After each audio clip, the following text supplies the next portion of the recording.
continuidade ao estudo dos gêneros textuais. Hoje nós vamos ver o gênero publicitário, tá? Os textos publicitários e a poesia.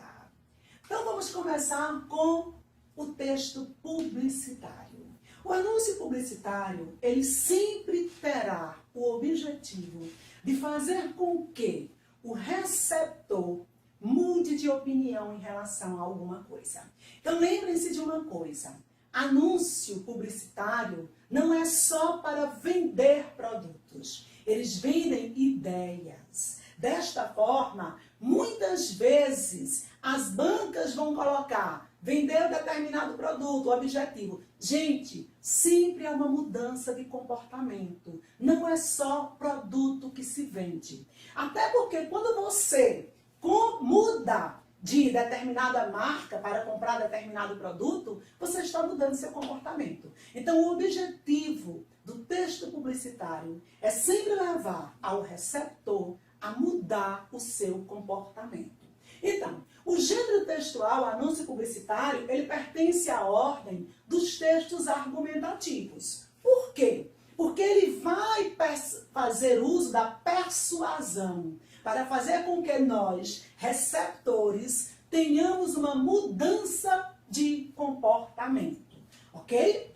A linguagem dos textos publicitários normalmente é uma linguagem bem simples, podendo haver uma mistura da linguagem coloquial com a linguagem padrão. Porque o interessante é fazer com que o texto seja compreendido por todos. Na prova do ano passado do Enem, nós tivemos esse anúncio publicitário. Como ficou complicado, muito pequenininho para nós lermos, tanto no material de vocês como aqui, nós fizemos a digitação, ok? Então vocês têm essa questão, palavras têm poder, aí no material de vocês, e essa questão, ela diz respeito a esse texto que está printado aqui da prova do Enem. Então, todas as provas do Enem, sem exceção, trazem anúncios publicitários. E normalmente vem muito mais de 2, 3. Sempre vocês terão o contato com textos publicitários na prova do Enem. Vamos ao enunciado. Pela análise do conteúdo, constata-se que essa campanha publicitária tem como função social. Sempre que vier essa palavrinha na questão, função social, desculpa, não é uma palavra, é uma expressão, desculpa. Função social, vocês vão buscar a alternativa que resolva um problema social ou que ajude a resolver esse problema social. Sempre a resposta estará relacionada a algo que resolva um problema social ou ajude a resolver um problema social. Aí vejam só, antes de passarmos para a leitura digitada, vamos analisar o anúncio. Um anúncio publicitário, ele tem que ser observado em planos. Planos vocês estudaram lá em arte. Primeiro plano em um anúncio, em uma imagem, é aquilo que você vê primeiro. O que é que nós vemos primeiro aqui? Exatamente, palavras têm poder. Então aqui é o primeiro plano, aquilo que eu vejo primeiro, ok? Segundo plano, o que nós vemos em segunda posição, em segundo destaque, é justamente aqui o Líade, como se nós estivéssemos aqui com uma manchete de jornal, o Líade da manchete, do texto, ou seja, um resumo do texto. E em terceiro plano, nós temos o próprio texto. Último plano, nós temos aqui o 0800 Ministério Público de Pernambuco. Sempre nós temos que partir a leitura do texto publicitário analisando os planos. Não podemos ler só o texto em si. Muitas vezes a resposta está aqui embaixo, ok? No último plano. Então, palavras têm poder. Palavras informam. libertam, destroem preconceitos, palavras desinformam, aprisionam e criam preconceitos. Liberdade de expressão, a escolha é sua, a responsabilidade também. A liberdade de expressão é uma conquista inquestionável. O que todos precisam saber é que liberdade traz responsabilidades. Publicar informações e mensagens sensacionalistas, explorar imagens mórbidas, desrespeitar os direitos humanos e estimular o preconceito e a violência são atos de desrespeito à lei. Para promover a liberdade de expressão com responsabilidade, o Ministério Público de Pernambuco se une a vários parceiros nesta ação educativa. Colabore. Caso veja alguma mensagem que desrespeite os seus direitos, denuncie. 0800-281-9455, Ministério Público de Pernambuco. Tudo deve ser lido. Então, qual é a função social desse texto? Função social é resolver um problema da sociedade, da comunidade. O texto fala aí de mensagens, imagens sensacionalistas que exploram o direito das pessoas, ok? Que estimulam o preconceito, a violência. Então, qual a nossa resposta? Qual dessas aqui está cumprindo a função social? Vai nos ajudar a resolver esse problema. Propagar a imagem positiva do Ministério Público? Será que aqui o Ministério Público está se autopromovendo? O Ministério Público se autopromover vai resolver uma função social, um problema social? Não. Então, descarta. Conscientizar a população que direitos implicam deveres, nós sabemos que se eu tenho deveres, eu também tenho direitos e vice-versa. Coibir violações de direitos humanos no meio de comunicação. Violação de direitos humanos. Será que a ideia aí é coibir a violação dos direitos humanos nos meios de comunicação? Divulgar políticas sociais que combatam a intolerância e o preconceito. Ele falou de políticas sociais aí. Instruir as pessoas sobre a forma correta de expressão nas redes sociais. Será que ele está nos dando aí instruções de como nós devemos proceder nas redes sociais? Então vejam, temos aqui algumas alternativas que você pode dizer isso aí resolve o problema da sociedade. Sim, temos mais de uma. Só que eu tenho que vir relacionando esse problema ao texto. O texto aqui, ele começa dizendo que palavras têm poderes. E que esses poderes podem transformar. Só que aí ele me diz que a liberdade de expressão é uma conquista inquestionável. Mas que nós precisamos ter responsabilidade. E não desrespeitar os direitos humanos e estimular a violência. Aí veja só. Aqui eu tenho coibir violações de direitos humanos. Desrespeitar é o mesmo que violar. Então vejam, olha a pegadinha nos meios de comunicação. Olha a pegadinha do texto. Violar é uma coisa, desrespeitar é outra. Temos agora a outra. Conscientizar a população que direitos implicam deveres, quando ela nos diz que a liberdade é uma conquista, é um direito. O que todos precisam saber é que a liberdade tem responsabilidade. Então aqui, direito implica deveres. Essa consciência é o que o Ministério Público nos dá. E aí diz, colabore. Caso veja alguma mensagem que diz respeito aos seus direitos, denuncie. Então, qual é a nossa resposta? Exatamente. Conscientizar a população que direitos implicam deveres. Está bem no comecinho do texto. E agora vamos ao gênero poesia. A poesia, ela também está sempre presente nas nossas provas. Quando você for interpretar um poema, você tem que ir lembrando que você vai se deparar com palavras no sentido denotativo, que é o sentido real, e no sentido conotativo, que é o sentido imaginário. Então, muita atenção ao ler um poema, ok? Você tem que lembrar que essa poesia, ela vai além da imaginação, ok? E todo poema, ele tem uma função, a função de emocionar.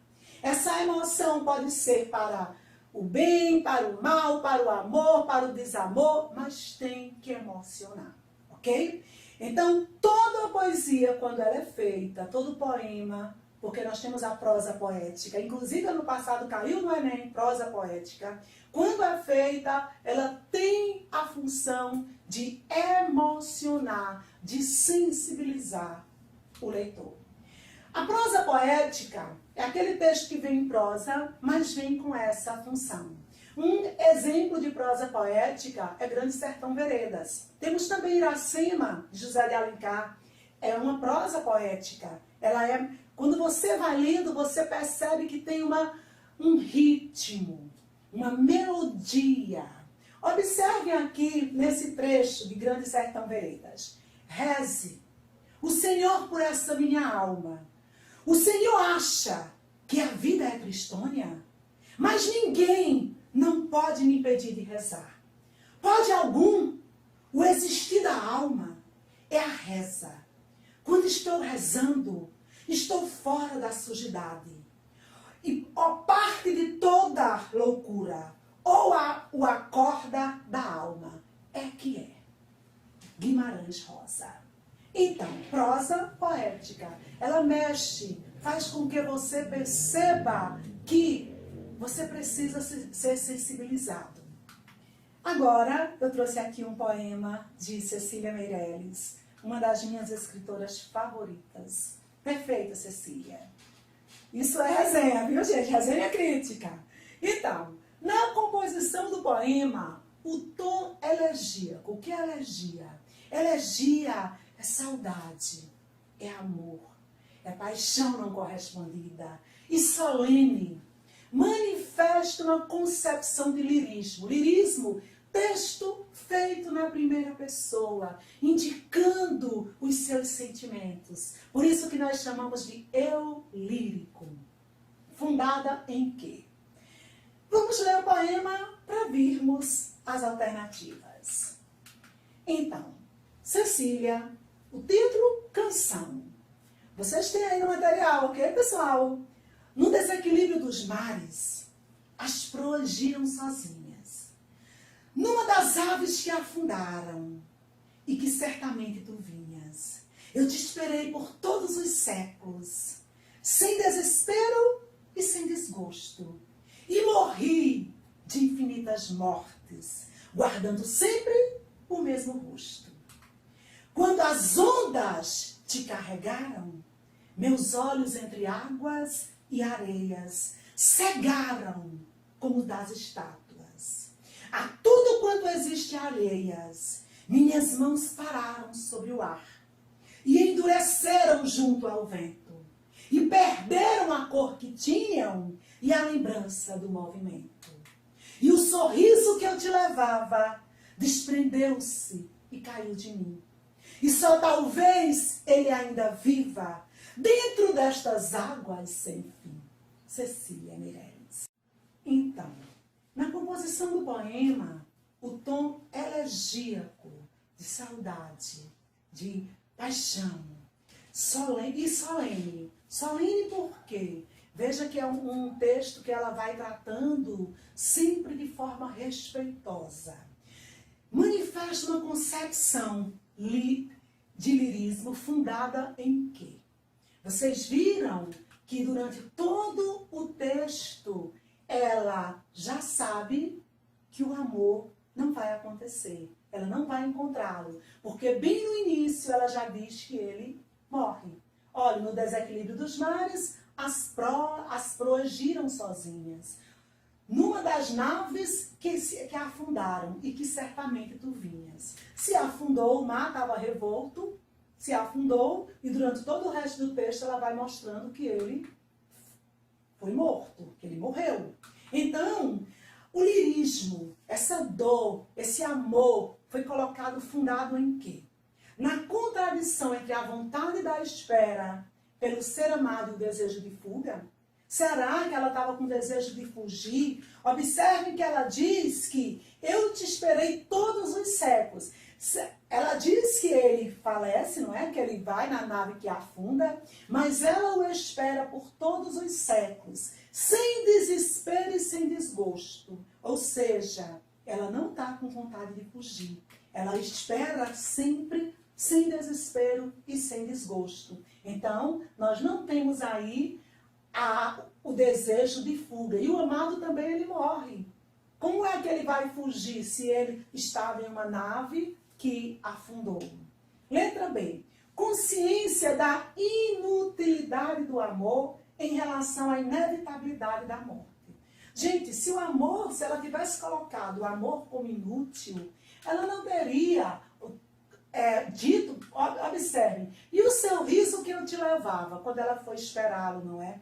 E o sorriso que eu te levava, desprendeu-se e caiu de mim. E só talvez ela ainda viva, ou seja, a felicidade dela só vai viver dentro dessas águas sem fim, que foram justamente as águas que o amado foi morto. Então, vejam que não tem aí a conscientização da inutilidade do amor, muito pelo contrário.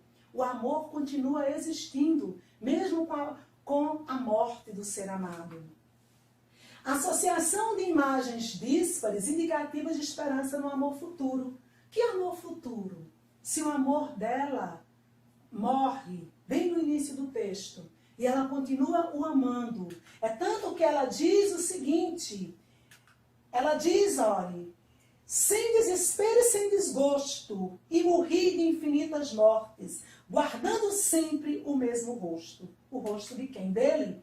Quando as ondas te carregaram, meus olhos entre águas e areias cegaram como a das estátuas. Ou seja, quando ele morre, os olhos dela ficam cegos. Ela não vê mais nada. A tudo quanto existe de alheios, ou seja, para ela só existia ele. E minhas mãos pararam sobre o ar e endureceram junto ao vento. É como se a vida dela também tivesse acabado. Ok? Então, não tem aí uma inutilidade do amor. Muito pelo contrário. O amor para ela significa vida. Associação de imagens díspares indicativos de esperanças no amor futuro. O amor acabou. O amor acabou? Não, o amor futuro acabou, porque para ela é como se ela tivesse morrido junto com ele. Expressão do desencanto diante da impossibilidade da realização amorosa. O desencanto foi tanto que ela diz que virou uma estátua. Ela diz que meus olhos entre águas e areias cegaram como os das estátuas. A tudo quanto existe alheias, minhas mãos pararam sobre o ar e endureceram junto ao vento e perderam a cor que tinha e a lembrança do movimento. Ou seja, o sorriso dela desprendeu-se e caiu-se no mar, nas águas que ele morre. Então, o que foi que aconteceu aqui? Ela ficou desencantada diante da impossibilidade da realização amorosa, pois o amado morreu. E aqui recusa a aceitação da impermanência do sentimento pela pessoa amada. Muito pelo contrário, ela vai justamente continuar amando, não tem permanência do sentimento. Ela deixa até de viver, porque ela vai continuar amando. Então, nossa resposta aí, muito simples, letra D. Perfeito. Gente, por hoje é só. Eu espero que vocês tenham compreendido os gêneros textuais. No nosso material, há outros gêneros. Façam a leitura que depois nós iremos vê-los na sala de aula, ok? Tchau, beijos.